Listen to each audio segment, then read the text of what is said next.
قال ابن شرعب دقي القوافي ومن شعر ضربي، وهزي أبو شماخ صح الرقود، وزلزل العالم والصوت يطلع من عرين الأسود، وهدمي حروف أبو شماخ واصربي، كلامي رصاص عالي على كل الحيود.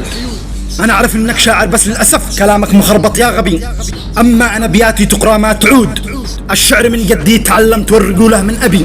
أنا أنصحك لا تعادينا يا أبو شماخ التعز، يمسك لك حدود، لا تتكلم على ابن شرعب وانت كبر غبي، رتب أبياتك ورصها طوابير وانت عليها تقود، لا تستهزي بشاعر شرعبي وتقول يا حروف اضربي، لا تحلم انك حطمت أحلامي وخليت أفكاري رقود، المفروض نكون سند كل واحد بكتف الثاني يحتمي. أنا أنصحك لا تقول إني حقود، تعز أرضنا من أصل ديني ومذهبي، وافديك يا تعز رغم عن عين الحسود، وافديك يا مارب التاريخ من حيث مرتبي، يا ليت وانا لك حما بس الوضع قيدني قيود. نصيحة يا ابو شماخ خلينا نعادي الحوثي لما الشمس تشرق عليهم من المغربي، وحيا كل رجال الصمود. سلامتكم.